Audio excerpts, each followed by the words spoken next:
Sveiki. Šiandieną mes pasišnekėsime apie žmonės. Organizacija tai yra žmonės, taip? Vadyboje daugiau yra terminai ne žmonės, o žmogiški ištekliai arba personalas. Tokie žmogiški ištekliai, kaip finansiniai ištekliai, technologiniai ištekliai. Ne. Ypatingai mes šiego nevyriausybinės organizacijas, nors realiai tas pats yra ir versle, tai yra ne ištekliai, tai yra žmonės. Kokie pagrindiniai klausimai yra kylantis susijęs su žmonėmis? Vienas iš jų bene dažniausiai užduodamas ir labiausiai sprendžiamas organizacijose. Kaip juos motyvuoti? Kaip padaryti, kad mūsų žmonės norėtų dirbti ir vykdyti veiklas vardan mūsų tikslų? Kitas, su kurio dažnai susidurėme, tai yra, kai jie motyvuoti, kaip juos suvienyti, sutelkti link tikslų, o nebūtų išsibarsti skirtingas pusės, kiekvienas daro kas ką nori, vedamas puikiausių savųjų kažkokių idėjų. Kuomet jie yra suvienyti, tai tada juos reikia vesti kažkur tai. Kaip juos vesti, kad jie kryptingai judėtų link ten, kur juda organizacija. Ir kai jie juda, juos reikia, kai jie yra kažkur vedami, reikia, kad jie neišsibarstytų. Tai kaip juos išlaikyti, kad jie ir toliau būtų motyvuoti ir laimingi ir kartu siektų tų tikslų, kuriuos siekia organizacija. Pradėkime pirmiausia nuo to, kasgi žmonės motyvuoja. Krūvos apie tai yra visokiausių teorijų, naujesnių ir senesnių, bet mes galim pasimti klasiką, ar ne? Nereikia jos išmetinėti, Maslow poreikių piramidę, ar ne? Kur mes žinome, kad yra pas žmogų 5 pagrindiniai poreikiai. Kur, kaip sako, reiškia, kad tol, kol nepatenkinti yra žemesnėje, tol aukštesnėje nėra svarbus ir nėra dar aktualūs. Tai yra mūsų fiziologiniai, saugumo, socialiniai, tai yra buvimas kolektyve, komandoje, turėjimas bendraminčių. Tada, kai jie yra realizuoti, tada yra svarbu būti pripažintam, įvertintam ego poreikiai, ir tada jau norisi kurti kažką tai duoti gero, kažkoks altruizmo poreikis, ar ne? Teorija sako, kad vienas paskui kitą turi eiti, bet iš tikrųjų, taigi, žmogus gali būti ir tame laiptelį. Vienas gali būti poreikis nepatenkintas, bet aukštesnis yra aktualus. Imkim kokį menininką, ar ne, kuris puikiai save realizuoja, kuria ir duoda visiems grožį ir gėrį, tačiau jo galbūt nepatenkinti yra kokie nors finansiniai poreikiai. Nelysime labai giliai į klasikinės teorijas ir jų aiškinimąsi, dar tik tai vieną trumpai pasakysiu - Herzbergo motyvatorių. Tai yra 2 pagrindiniai. Mūsų yra higieniniai faktoriai, kurie motyvuoja žmonės. Jie nemotyvuoja, jie tik tai užtikrina, kad žmogus vykdytų veiklą, kad atliktų savo bazinį minimumą, ar ne? Atėjau, kažką tai padariau, išėjau. Štai yra šie. Yra motyvatoriai. Tai yra tie, kur kuo jų bus daugiau, to žmogus bus labiau motyvuotas. Niekados nebus per daug galimybės augti, nebus per daug galimybės tobulėti, pats darbas žmogų gali vežti metais iš metų, jeigu jisai nuo to kaifuoja. Tačiau, kas yra įdomu, ši teorija sakoma, kad reiškia, realizuojant maksimaliai gerai visus šitos higieninius faktorius, žmogus duos 30% savo efektyvumą. Realizuojant ir visus motivatorius, maksimum sako 85%. Klausimas yra tada, o 100% kaip yra pasiekiama. Kas žmonės labiausiai motyvuoja, kas žmonės veža pirmin? Apie tai mes dar šnekėsime, prie to dar klausimą mes sugrįšime. Bet grįžkime dabar atgal. Paimkim, tarkime, pačią klasikiškiausią, tai mūsų Maslow poreikių piramidę. Ką organizacija turėtų pasidaryti? Imkime šitos 3 piramidės aukščiausios laiptelius, ar ne? Socialiniai, ego ir savirealizacijos. Ar ne? Klausimas yra, ar žmonės, kurie yra jūsų organizacijoje, visą šitą ir gauna? Ar jie tai gauna reguliariomis ir tinkamomis dozėmis? Ar ne? Čia galim sakyti, tai yra atlyginimas. Jeigu įmonėje arba organizacijoje nevyriausybinėje būna atlyginimai, tuomet jie dažniausiai yra mokami tam tikrą dozę, ar ne? Tai yra numatytas pinigų suma ir tam tikrų dažnumų. Dažniausiai yra kartą per mėnesį, ar ne? Jeigu žmogų netenkina dažnumas arba pinigų kiekis, jisai išeina. Tai čia yra lygiai tas pats yra. Jeigu žmogui yra labai svarbu pripažinimas ir jisai tai gaus tik tai 3 kartus per metus, va po tiek, tai jisai iš to savo dozės, ar ne? Mažas narkotikas, ar ne? Kas mus veža pirmin. Jisai jos negavęs išeis. Jeigu žmogus svarbiausias motivatorius yra bendraminčiai, buvimas kolektyve, komandoje, jausmas, kad aš esu vienas iš visos žmonių grupės, kad mes esame kartu. Ir jeigu jisai to nejaus, ateina organizacija, visi dirba, daro kažką tai ir visi motyvuojami kažkokiu aukščiausių tikslų ir idėjų, tačiau šitos negaunu to, ko man reikia, tai čia tas paskas aš negaučiau savo atlyginimo. Arba atlyginimo noriu litais, o jį moka tengėmis, kurios galbūt yra nelabai keičiamos Lietuvoje, ar ne? Ne tai. Esmė, kuo yra didesnė organizacija, tuo daugiau šansų, kad yra bus visose lygmenyse esančių narių.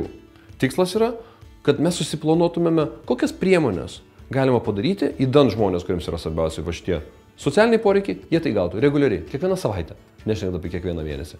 Pripažinimas, lygiai tas pats, visiems žmonėms organizacijoje esantiems daugiau ar mažiau to reikia, tai reiškia tiems žmonėms, kuriems to labiau reikia, irgi turi būti numatytos priemonės, kaip jie tai gauna reguliariai. Tai smulkmenytės tokios kaip vadovo asmeninis pasisveikinimas su kiekvienu, pagirimas, kokios nors tradicijos, kaip tai yra įvertinimo, kaip kokie nors simboliniai maži priziukai ir panašiai susikūrimas ir susigalvojimas. Šitoje vietoje reikėtų, kad patys nariai tą primastytų. Čia reikia savų originalių kokių nors idėjų ir principų. Pavyzdžiui, vienoje organizacijoje pripažinimas, ar ne? Jie susikūrė gražią tradiciją. Kai yra pasiekiamas rezultatas X, pagal ką visi yra vertinami ir visi to siekia, kažką turi padaryti gero, pas juos ofise kabo varpas. Tas žmogus, kuris tą padarė, jisai gali nueiti ir paskambinti. Tik tai tada, kad esi kažką gerą padaręs. Ir visi sužiūro, o žiūrėk, šaunuolis pas mus. Viskas, žmogus gavo savo gerą dozę emocijos, dėmesio, visų pakirimų. Grįžta, dirbo toliau. Kitur yra tradicija, kad yra vadovas, nešioja kavą. Retai, kad ateina, bėgioja labai svarbus žmogus ir panašiai, bet kartais ateina pas kažkurį tai žmogų ir atneša kavos. Bet pasako už ką. Ir visi žino, visi laukia to momento, nes kartą per savaitę kažkuris tai gaus kavos, kažkuris gaus dovanėlę, tokį priziuką ir galės sakyti, aš tokios noriu arba kitokios noriu. Maža smulkmena, bet tai yra sukurtas toks kaip žaidimas, ar ne? Tai veikia, tai veikia. Tas pats savirealizavimo kūrimo, davimo kažkam tai. Šitiems žmonėms, jiems reikės, kad jie būtų įtraukti į strategijų kūrimą. Jie galėtų savo idėją siūlyti, jos būtų išgirstos, kad jisai galėtų jausti savo darbo rezultatus, kad kažką gero yra nuveikęs. Ar kartais nebūna organizacijoje, kad mes darom, kažkas padarė, parašė, pavyzdžiui, projektą, tas projektas laimėjo finansavimą, iš to finansavimo bus kažkokios geros veiklos padarytos, bet tas žmogus, kuris rašė, sėdėjo, kartais visai nesusiję savęs emociškai su tais gerais rezultatais, kad tarkime, to projekto rezultate 300 vaikų ar kitos socialinės grupės, su kuria mes dirbame, gaus tam tikrą naudą ir jų gyvenimai pasikeis. Jis tik žino, okei, aš gavau organizacijai 600 000, fainai, o jam norisi gero daryti šaliai, Lietuvai ir žmonėms. Teoriškai žino, protu, emocijomis ne. Tai reiškia šitoje vietoje, ką mes padarėme, mes nesukūrėme jam to ryšio tarp veiksmo ir tarp tos rezultatos, kad jisai kūrė kažką. Tai mes laikas savo turim persigalvoti, ypatingai vadovai, ir savo dienotvarkę įsitraukinėti. Ką kiekvieną savaitę turi padaryti, kad šitie žmonės gautų savasias dozes, kad jie jaustų, kad jie kūrė, duoda kažką, kad šitie gautų savo įvertimą ar iš jūsų rankų, ar iš kitų rankų, ar iš kažkokiu tai kitokiu būdu. Ir kaip tie žmonės, kam reikalinga yra buvimas komandai, kolektyviai ir bendraminčių turėjimas, kaip jie nuolatos jaustų, kad tai yra. Jeigu šitą yra, žmogaus poreikiai patenkinti, mes važiuojame pirmin, organizacija klesti, dėl to, kad žmonės gauna to, ko jiems reikia. Bet vėlgi grįžkime dabar prie Herzbergo. 85, o 15. Kaip pasiekime 15? Kada žmogus labiausiai save atiduoda? Kada jūs labiausiai savęs atiduotumėte ir darytumėt dieną naktį kažką tai? Daugelis žmonių tą klausimą atsako, tada, kai tai yra mano svajonė, kad tai aš jaučiu, kad man tai yra reikalinga. Man tai gali būti ir mano šalis. Tarkime, jeigu mes prisimename nepriklausomybės laikotarpį, tai žmonės darė dėl savęs. Dėl savęs tai aš esu Lietuva. Ir tada galėtų duoti savęs viską, ar ne? Jeigu aš susitapatinu su organizacija, ne, ir ta misija jos paskirtimi, tai aš esu organizacija.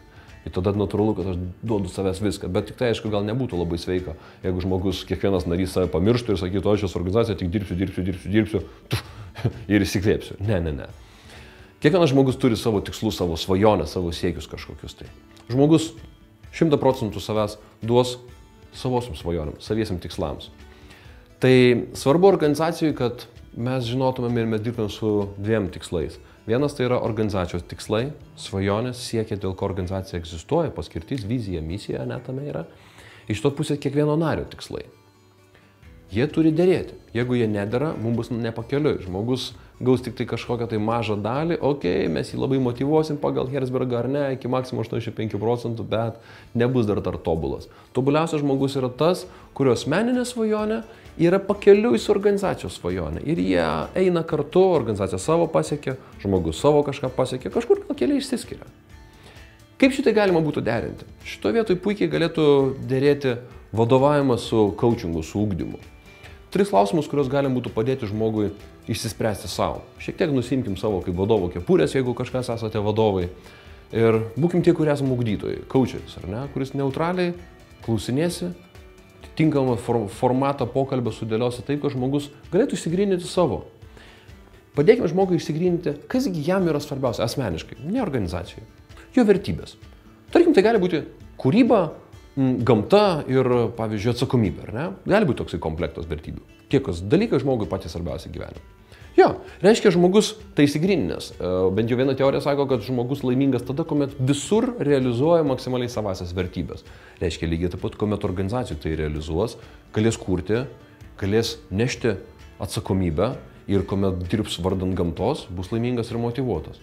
Puiku, bet lygiai taip pat žmogus ir kažkur kitur tai galės realizuoti. Dėl to tame mes turime įsigryninti truputėlį siauresnį dalyką, ne vien tik tai šeimoje, su draugais ar kažkur, kur tos vertybės realizuojamos, bet profesinė svajonė.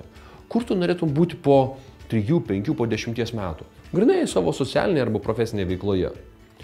Gal žmogus įvardins, kad jo pati gražiausia svajonė yra sukurti, tarkime, vilkų rezervatą ir būti tenais miškininku. Taip jisai realizuos savo vertybės kūrybos, atsakomybės, nes tu neši atsakomybę už žvėris, už gamtą, ar ne? Ir aišku, ta vertybė kaip gamta irgi bus pilnai realizuojama. Šitoje profesinėje svajoniai gali būti, kad visai yra nepakeliu jums. Nes gal jūs vyktot šiek tiek kitokią veiklą, gal tikrai rezervato jūsų organizacija nekuria ir gal su vilkais jūs irgi nieko nedarote. Tačiau tame gali būti, kaip organizacijos tikslai, kurios turi žmogus, už kurios yra atsakingas realizuoti organizacijoje, dera šioje profesinėje kelionėje, kaip padeda žmogui pasiekti savosios profesinės svajonės. Kokie yra tavo tikslai čia? Koks tu turėtum būti, ką tu turėtum gebėti, ypatingai per kompetencijas, per augimą galime eiti. Ką tu turėtum gebėti, įdant ateityje galėtum realizuoti savo svajonę, tą rezervatą sukurti. Aha, tai gal žmogus išsigrynis, kad man iš tikrųjų reikia savo atsakomybę labai pakelti, nes kartais būna, kad aš nepadarau ko nors, praslysta darbai. Dar aš jaučiu, kad man reikėtų išmokti vadovauti, nes rezervate dirbs, tarkim, įsigrino, kad ten 15 žmonių. Reikės išmokti vadovauti komandai. Reikės finansus išmokti valdyti, dėl to, kad net jeigu tai yra nepelno projektas, finansai tame bet kame yra dalyvaujantis. Ir tada galime žiūrėti, tvarkoj. Tai tada mes matome, kad gal tu norėtum imtis vadovauti šiam projektui mūsų. Tebūnė tas projektas kokio nors filmo kūrimas, apie visai nesusijusi net ir su gamta. Tačiau tai bus pakeliui, nes žmogus tada žinos, aš imuosi projekto, nes jame aš išmoksiu vadovauti, jame aš išmoksiu būti atsakingu, tame projekte išmoksiu valdyti finansus. Tai man yra reikalinga šitos tikslus organizacinius pasiekiant, aš įgyvensiu artėsiu link savo profesinės svajonės ir taip aš realizuosiu savo asmeninės vertybės. Tada gaunasi organizacijos tikslai ir žmogaus tikslai įeina pakeliui. Žmogus supranta, kad mums yra kartu eiti kartu. Ir paskui gali būti, kad mes išsiskirsime. Valia, gal tai bus po pusės metų, po 3 metų, bet iki tol turėsime labai motyvuotą, labai laimingą ir labai kryptingai dirbantį organizacijos narį. Taigi, šitaip susidėlioja motyvacinės priemonės, kad reguliariai žmonės gautų tai, ko jiems reikia organizacijoje ir būtų laimingi ir patenkinti. Susidėlioja derančius tarpusavėje žmonių tikslus ir organizacijos tikslus, mes jau galėsime kryptingai vesti pirmin. Tačiau ar kartais žmonės neišklysta iš kelio, ar kartais jie nepasimeta? Labai dažnai, kai būna, žmogus yra organizacijoje ir žiūrėk, joje nebėra. Būna. Dėl ko žmonės iš organizacijų išeina? Galimos yra 3 priežastys. Viena, pati veikla nebetinka, nebepatinka, ne tai noriu dabar jau daryti. Gali būti kažkas tai pasikeitė, dariau šitai, jau nebeįdomu, noriu ko nors kitko, jau užaugau. Gali būti kita priežastis, tai yra motyvacija. Negaunu to, ko man reikia, mes jau apie tai šnekėjomės. Ir gali būti trečia priežastis - kompetencija. Per daug jos arba per mažai. Kas tai yra per daug arba per mažai? Jeigu aš gaunu užduotį ir aš nežinau, kaip tai realizuoti, man yra baisu, yra įtampa ir blogai jaučiuosi ir darau, man kažkas tai nesigauna, negaunu pakankamai palaikymo, suprantu, neišeina, einu kitur, kur truputuką lengviau nuleidžia kartelę, ar ne? Iš kitos pusės gali būti, kad aš gaunu užduotis ir kažką susigalvoju, bet aš jau tai dariau ir prieš tai, ir dar prieš tai. Ir tai yra lengva, tai man nėra iššūkis. Ir tai jau yra nuobodu po kiek laiko. Nebeveža, kaip sako. Tobula būtų, jeigu mes galėtumėme suderinti tiek iššūkį, tiek ir žmogaus kompetencijas, kad visą laiką būtų lengvas kilimas. Gavau iššūkį, nežinau, sugebėsiu ir nesugebėsiu, valio, išmokau, darau, bet jau tampa nuobodu, jau tai mano visiškai kompetencijų ribose, turiu gauti naują iššūkį. Ir vėl išmoku, vėl. Tada žmogus ir laimingas bus, nuolatos augdamas, nuolatos tokioje geroje mobilizacijų, truputėlį įtampoje, pavyks ar ne. Ir džiaugsme, aš tai sugebėjau padaryti. Labai sveika yra nuolatos su savo nariais vesti vertinimo pokalbis. Ne? Kas pusę metų bent jau sės ir pasišnekėti va šiais 3 klausimais. Įsivertinti veiklą, kaip tau sekasi daryti dabar, kokia tavo buvo praeitis ir ką tu norėtum ateityje daryti, kur tu save matytum organizacijoje ir kur mes tai matytumėm organizacijoje. Įsivertinti žmogaus kompetenciją, ar tu sugebi, ar tu turi reikiamų žinių, gebėjimų ir tavo požiūris ir mąstymas yra toksai, kokio tau reikia šiom atsakomybėms realizuoti, kokiu tau reikės ateityje, kad galėtum savo būsimas atsakomybės realizuoti, jeigu tu nori būti kažkuo tai kitur, kitką veikti. Ir mes matytumėm tą būsimą kaitą, pagal tai galėsime planuotis, kokiu reikės mokymų, kokio reikės ugdymo priemonių šitam žmogui. Ir trečias dalykas - motyvacija. Ar tu šiandieną gauni to, ko tau reikia? Kas tave veža? Kodėl tu čia esi organizacijoje? Kas tau patinka? Kas dar galėtų labiau patikti? Kaip atrodo, ko tu tikėtumės ateityje iš organizacijos? Puiku, tai mes tada įsivertiname, kiek žmogus iš tikrųjų gauna tokio, sakėme, tos gerosios dozės, kad judėti pirmin ir pirmin, ar ne? Ar galbūt mes manom, kad mes jį labai motyvuojam, bet ne tais saldainiais, galbūt žmogui labiau morkos reikia, ar ne? Jeigu vis tik tai, sakom to, morkos, bet ne botago, tik tai morko principu, ar ne? Mes galim iš karto planuoti, kad ateityje turbūt jau vien tik tai bendraminčiai jo nebeveš. Matome, kad jisai sako, jog norėčiau gal ateityje kažką kurti, daryti. Reiškia, jam reikės erdvės pasireikšti. Puiku. Tai nuolatos vesdami štai tokio, kaip mes čia turime mūsų lentelę, mes visą laiką žinosime, kur žmogus yra. Visą laiką bus aiškus įsivertinimas, ką daro, koks ateityje, kurį galima bus alokuoti, perkelti, galbūt į kitą projektą, galbūt duoti daugiau atsakomybės, o gal kaip tik žmogus sakys, man ir patinka tai, ką darau ir norėsiu ateityje daryti. Mes visą laiką pagal tai galėsime sudaryti mūsų mokymų planus, žinosime, kurį žmogui, kurį seminarą siūsti. Nes labai dažnai būna organizacijos tiesiog, yra galimybė seminarui, kas nori nuvažiuoti. Tu važiuokit, žmogus išvažiuoja, pabūna už kokius nors europinius pinigus kažkokio kitoj šalyje, ką išmokai, labai įdomu buvo, išmokau štai apie tai. Ko tai susijęs su tavo realia veikla?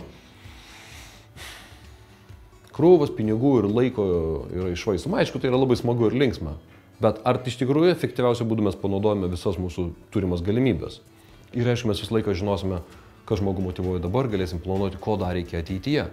Nuolatos žinodami, nuolatos stebėdami ir šnekėdamiesi su nariais tais klausimais ir savo tai fiksuodamiesi, kai vadovas, ar tarkime tai būtų žmogiškų išteklių vadovas, personalo vadovas, jeigu pagal verslo terminus, ar tiesiog narių koordinatorius, kaip kartais organizacijoje vadinami, mes žinosime, kur žmonės yra ir sumažinsim grėsmės jų mažėjimo. Esminiai dalykai. Kad žmonės pas jūs būtų, kad jie būtų laimingi, gautų to, ko jie tikisi, ko jiems trūksta, kad juos vežtų tikslai ir jie dirbtų vardan jų kartu ir darniai, ir kad jie nepabėgtų, ir kad jie augtų kartu su visais. Tada žmonės kurs organizaciją. O organizacija kurs mūsų gražesnę Lietuvą, savo tikslus realizuos. Sėkmės.